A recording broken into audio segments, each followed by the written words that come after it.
I, 29F, have been married to my husband, 30 meters, who I'll call Alex. Alex and I met in college during our freshman year. We started off as just friends, and got married 7 months ago. I've gotten along with his family, but we aren't super close, but we're friendly enough. The problem is that Alex has begun to make me incredibly uncomfortable. Firstly, he's begun to ask me who I'm meeting with, where, what we plan on doing, how long every single time I leave the house without him. At first, I just thought he was being protective and a good partner just in case something happened, but then he started checking my phone after the visits, vetting and researching each of my friends as well. He also has been pursuing me to link my bank account to his, as he's in charge of the finances when he was perfectly fine with keeping them separate before. We fight about it almost every day. Finally, yesterday when he was preparing to go on a work trip for 2 weeks in California, he demanded I wear a tracker so he could keep an eye on me while he's gone. I can't do this anymore. I feel like I'm suffocating, and his family, who I've spoken to about his worrying behavior, just said he's being careful and protective as a good husband should. I need to gather my things together and find a way to be gone before he gets home without tipping him off. He's always threatened that if he ever found me cheating on him, he'd turn in divorce papers the same day. He keeps a filled out copy in his desk. I'm going to submit those the day I leave. But there's so much to do: Bergen, finding a new place to live, seeing if my job has any transfers available, packing and moving in 2 weeks. His return flight May 11th, so I need to move quickly. I'm posting here because I don't have any close family, and I can't risk dragging my friends into this as we share the same friends. I just need a place to vent, and ask if anyone has any advice on the easiest and safest way to do this. Edit. Oh my god, you guys are amazing. I never even thought to not use his divorce papers. I'll check for cameras before I start any packing or prepping. I may also shred his divorce papers just in case and look into getting a lawyer for myself. I'm in a no-fault divorce state, that much I so remember, which will help. Update 1.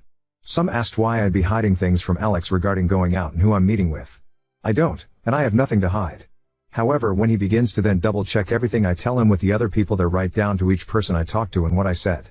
Did I send any text MSGs? Did I order food? How much did I eat? That's when it started to feel like I was slowly being pushed into a corner. It didn't start that bad, but gradually grew worse over time.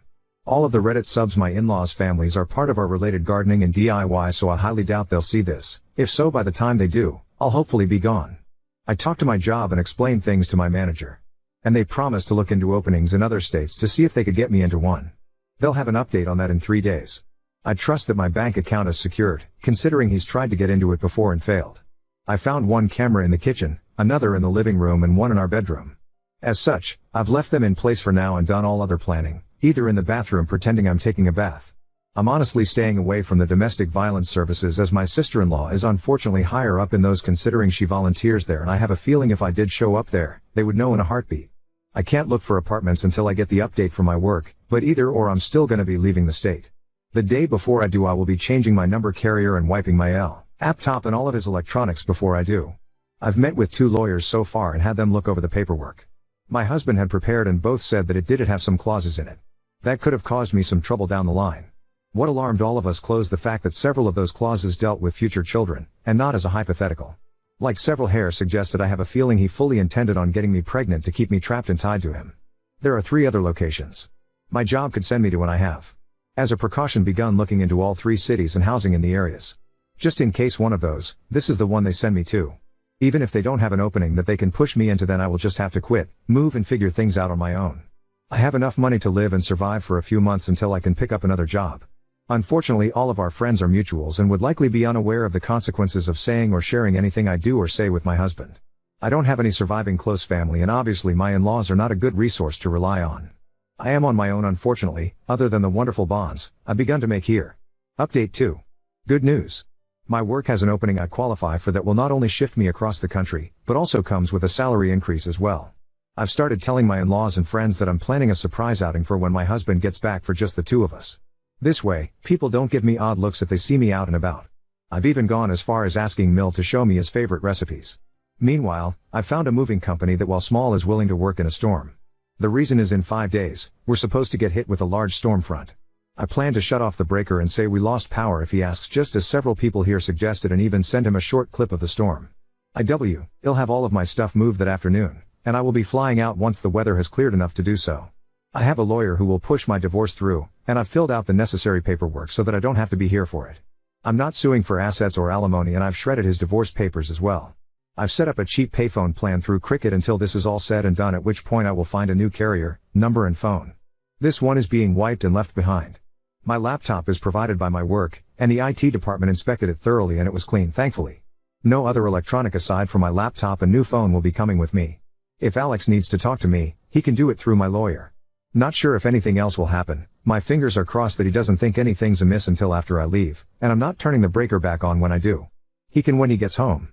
My work is covering the plane ticket, so that at least is one expense I don't have to finagle in. Update 3.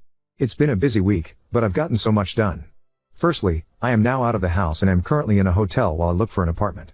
It's a big city, bustling with people no matter where you look. We had a pretty bad storm system hit back home, that actually lasted 2 days. High winds, thunder, lightning and even hail everywhere. I didn't take much from the house, my documents, clothes and important sentimental items. I left all of the furniture and electronics behind. I cleaned the house top to bottom and took pictures on my phone so he couldn't claim I damaged anything when I left. My lawyer has already started divorce proceedings, and my husband will be served on the 8th. His plane is due to land early morning, and the sheriff will be there at the house waiting for him. He is very much about public appearances and reputation. My lawyer will be calling him as well to inform him that I am more than willing to air out everything to the public about his actions if it means securing my freedom from him. I will go to court as long as I must to get this pushed through. I haven't told our friends or his in-laws yet. I will do that while he is on the flight to prevent him from getting wind of it before he's handed the divorce papers. I will be calling around and explaining why we're getting divorced, to try and prevent him from twisting this into somehow being my fault. I don't want him trying to claim I had an affair or something, so I want to get the truth out before he can twist this. I'm doing okay. I'm tired, but yet I feel almost jittery and off-kilter. I keep looking over my shoulder and monitoring what I say even when I don't really need to anymore. Hopefully that will fade soon. My work is covering the cost of the hotel, and I'm working on getting my other things in order. I also need to find a new GP as I want to get a full test just to make sure everything is okay. I don't know when my next update will be, probably when the divorce papers are filed or if we have to go to court to push them through. I will try to keep my head up, but it feels like I'm in a whirlwind or something with so many things to do and think about. I kinda thought it would be easier once I got out of the house, but while the fear is smaller, somehow the number of tasks only seems to have grown. Update 4. Sorry I haven't updated for a while, things got hectic and a bit chaotic honestly. Firstly, I'm working on getting an apartment still and have applications in at 3 different places and will hopefully hear back from them soon. I'm still going into work here at the new location, so I don't have to worry about burning through my emergency savings completely. I've gotten a lot of emails from Alex, his family and our old friend group asking question after question. I have only sent one return email to Alex, explaining that I don't believe we are truly compatible, and it is BST we separate now. That his treatment of me when I'd done nothing to deserve as such was just as much of a deal breaker as cheating was for him. I ended the email with the statement that I would not be contacting him further and anything else he needed to pass on to me or vice versa would be done through my lawyer. For his family and friends, I just typed up one email outlining everything that had happened and why I left. I told them I wished them no ill will, but that such treatment of his wife and partner was not acceptable. That should Alex get remarried in the future, I wish they would help support both partners and not just Alex. Alex, from what my lawyer told me, was livid when he was served. The sheriff actually ended up booking him for assault on an officer and menacing due to the threats he was shouting. His father bailed him out in a few hours, but with the testimony of the sheriff, my lawyer believes I have a very good chance at getting a restraining order. Alex, upon returning to the house, apparently lost his temper again, breaking the dining table into pieces as well as the TV, and putting several holes in the walls. At least that's what one of the emails from one of our friends reported as Alex called him to help him clean up the mess. My lawyer already has pictures of the house I took, with timestamps as evidence nothing had been damaged by me. My friend reported that Alex tried to claim I'd been the one to trash the house, but the holes in the wall were at head height. Alex is 6 feet 3 inches, and I'm 5 feet 4 inches, so he knew that was false. Either way, taking the pictures definitely will help me. So again, thank you everyone here for the advice because I never would have thought of that on my own. My work won't share details of where I am, as I do work with some higher end clientele who value security and that information won't be gossiped about, and no, I'm not some stripper or escort. I deal with contracts, notary and business management. As such, even if Alex tried to use my work to find me, he wouldn't succeed. Update 5. Firstly, no, I didn't bring my car. The public transport here is good enough to use without needing one. I have secured an apartment, and the building has good security.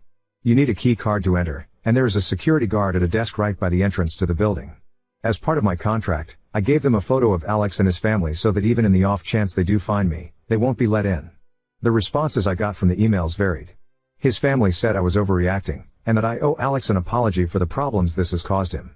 The pending criminal charges puts him at risk of losing his job if he's convicted. Alex sent a long email, apologizing and pleading for me to come home. He said he was worried for me, that he is willing to go to therapy if it will appease me.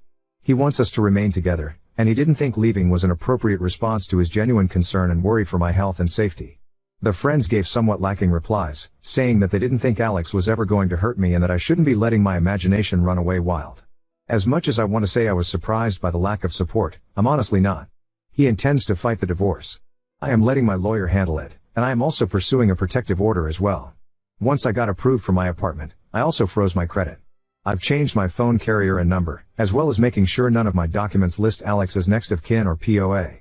Some have asked why I was so paranoid about Alex and his possible future actions. The answer for that actually is somewhat simple: my grandmother. I love that woman to bits. As a teen, she explained why my grandfather was never around. He was extremely abusive and manipulative, and her generation didn't allow divorce really. She wouldn't have been able to buy a house or get a good enough job to support her and my mother on her own. As such, she endured it, shielded my mom as she could until my grandfather died. When I felt like I may have been overreacting, I remembered how she'd said she'd always wished she'd been able to see grandfather for what he was early on when she may have been able to annul the marriage. Update 6. It's been a month since my previous update, and I wanted to share some of what's been going on in the meantime. The divorce is proceeding, but even though I don't need him to agree, and he's not, it means I have to go through the courts to get it approved. As such, it could be upwards of 6 months to push it through even though I'm filing without attempting to claim property, alimony or compensation. I just want a clean break and separation. Alex has attempted to use our friends to reach out to me, as he doesn't want to use my lawyer for communication. He's saying it's disrespectful and cowardly to hide behind my lawyer and not meet him face to face. Alex wrote me a letter that he did pass off to my lawyer, but the contents were him justifying his actions and claiming that in today's time it is dangerous for women to be on their own, which is why he was so intent on trying to keep me safe from harm. He wanted me to understand that he was trying to protect me as best he could and was hurt that I would just lie to him and hide my actions from him related to my dissatisfaction with our marriage and my moving. I didn't reply, because at no point did he apologize. All he did was turn everything around on me as I was being overly dramatic, emotional and cowardly. There was a second letter with Alex's from my sil. Her letter was honestly disturbing and completely justified my misgivings regarding approaching her in any kind of professional capacity. She spent 5 paragraphs detailing how a real abusive relationship looked like and that Alex was the furthest thing from abusive. The details she included were all related to financial abuse and physical abuse. Nothing like what Alex had been doing. She stated that my attempts to smear her brother's name for attention and clout made me the abuser, not him. I haven't really been able to process that, admittedly. Part of me can't help but wonder if she's right. I mean, I blindsided him by leaving as I did and am refusing to speak with him at all. My old boss recommended that I look into getting into therapy after I moved, and I think I need to. I have had a hard time adjusting to being on my own. I keep censoring myself and haven't even gone out to eat yet. I always end up worrying about what if someone sees me, what if I get in trouble for spending my money on something frivolous. My lawyer is continuing to fight for the divorce, and I shouldn't need to be physically present in court. Any meetings needed between me and the judge can be done via Zoom. I'm trying to avoid confrontation with Alex and his family for now as much as I can and passed both letters to my lawyer in case he needs them. Our friends are mostly trying to avoid taking sides still, and I'm honestly approaching the point of just letting them go as well. I'm tired of fighting for them to understand at this point. I don't know if anything is going to happen, so my next update may not be until around mid-November depending on how long it takes to push the divorce through. Work is going well, and it's helpful to have something familiar to anchor my day-to-day life when so much has changed and is changing even now. Now on to second story. Best friend had a crush on me, but she thought I would never date her because she used to be fat, so now I'm afraid to make a move and potentially lose her. When we met, I was in a toxic relationship with my now ex. She was focusing on school, working and getting in shape, so I never really saw her romantically due to these factors, but I've always thought she was a beautiful person and a joy to be around. I'll call her Kelsey. I've told her things I wouldn't dream of telling my ex, talked for hours about anything, played board games, watched movies, went to restaurants, invited her to my book club and just included her in almost every aspect of my life as she did the same with me, but we were rarely alone together. Nothing intimate besides hugs and jokes with friends, so never really thought of her like that. I finally had enough of the years-long verbal abuse, threatening to harm herself and mind games with my ex when I started to realize I was spending more time with Kelsey and would sometimes forget about my own girlfriend as Kelsey made me happy and ex filled me with dread. It was roughly 7 months ago when I broke up with her. Kelsey 2 years ago was a bit chubby and she was working really hard to get it off, so I was super supportive of her and gave her fitness nutrition tips. She has gone from 195 to 130, but her heaviest was apparently 260 and you cannot even tell she was once that size. I'm so proud of her and ever since the breakup she's all I can think about and we've been spending some time alone now. Her lips, the way she laughs, her smile, her eyes and yes her body is incredible. The fact she put in the work to lose the weight and is disciplined to keep it off while working and going to school makes her even sexier to me. She's always been there without me even asking. She would just know I needed her support in some way and I would always find a way to let her know I truly appreciated her. I had a feeling she felt the same about me, but I let a bunch of insecurities. I'm freakishly tall, been called boring, told I talk too much, hate my chin, etc. stop me from telling her how I felt. A few weeks ago we were all at a taco joint with friends stuffing our faces and having a great time until a guy approached her and offered to buy her a drink. My heart sank and I immediately wanted to tell him off. She's not interested, but was able to fight it off as I knew it was irrational and I had no right. She sweetly agreed with some encouragement the girls at the table and followed him to the bar and they started chatting. I had never been so angry, sad, and guilty at the same time about a woman. The time I've known her she's been single except for a few dates that ended up wanting to just be casual, which really hurt her as she doesn't hook up and hasn't been intimate with anyone for a few years since she was focusing on herself. Guys and girls hit on her all the time and it's always made me irrationally upset even before I realized I loved her because they didn't know her. So I should have been happy that she was talking to this guy and seemingly enjoying herself. She was giggling, smiling, sharing nachos with him. I was unbelievably bummed, so I started to head out as I didn't want to watch her flirt with this guy and cause a scene. When I got home I saw she sent me a good night text saying hope I feel better. Friends told her I wasn't feeling too hot, she was worried as I'd kinda been off, and let her know if I needed someone to talk to. I fell in love again. I decided I was going to tell her how I felt as it wasn't fair to her and it was unhealthy keeping it in since I can barely form sentences around her now. I asked one of the girls if she had an idea that Kelsey might have crush on me after explaining why I want to know. She confessed that she did indeed, yes, but apparently Kelsey told her that she didn't think I'd ever date her because she used to be fat. She's not in my league and I probably only saw her as another sister. I was devastated I gave her that impression and almost didn't believe, but it all makes sense as to why she would think that. I've never made any kind of move on her and I myself am a pretty fit guy, plus my ex was super skinny. I'm so afraid to make a move now that she's lost so much weight that she's going to think I only like her now because she's not fat anymore and my feelings are surface level. She means so much to me and I don't want to fuck this up. Most of my friends are saying she's going to understand and not take it personally because she knows me. Some said she's gonna think I just want to bang her now that she's hot. My sisters think I should tread lightly as she could feel like a rebound. How to approach this without coming off as shallow and potentially losing her or her respect. Update 1. After coming back to these comments and messages over and over, I realized I was severely overthinking everything, making things way harder than needed, and came to the conclusion that I didn't need to bring up such a sensitive topic in the first place just to tell her how I feel, especially since she didn't confess that to me directly. I just needed to tell her and quick, rest would follow. I texted her the next morning asking if we could grab a bite, just us two, sometime the coming weekend, had something important to tell her and that I missed her, which was true.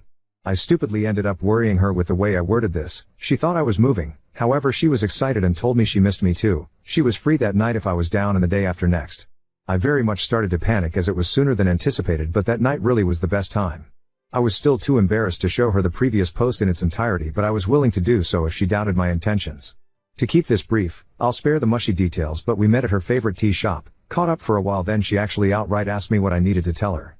It took me a bit to articulate everything since I was actively trying not to stutter like a dweeb, but I told her most of what I originally posted. I've had feelings for her even before the breakup and just didn't know how to tell for so many reasons. I told her the important ones, but that she's always on my mind. I've always loved how kind, caring, thoughtful, dedicated, and just all around amazing on top of being so beautiful. She made me realize sacrificing my happiness to keep someone that hates me alive was unhealthy, that I deserved to be happy, and I was happiest with her. No one brightened my day like she did. She looked preciously stunned for a moment after I was done and was tearing up a bit at this point, but proceeded to tell me she's felt the same since we met and had a tiny feeling I liked her. However, she didn't think I'd be interested in dating her since we were such close friends, plus the toll my ex put on me meant I probably needed some time to recover, but she was just so happy I actually had the guts to tell her how I felt that she was never going to tell me, so we both kinda awkwardly laughed for a bit. We talked for a while more and I was so overjoyed, relieved and super nervous as the mood immediately shifted to something newly intimate, but I did end up asking to take her out on a real date, whenever she was ready, as I did just lay a lot on her. Long story short, as a lot has happened since then, she's now currently my girlfriend. We're taking things super slow. Our second date is in a few days and I'm kicking myself for not telling her sooner. She hasn't mentioned her weight at all and I will be 100% showing her the post if she ever does, so now I'm really glad I didn't start off with that. I'm so thankful for each and every one of you for your feedback, encouragement, support, and couldn't have done it without you guys. Serious rock stars over here.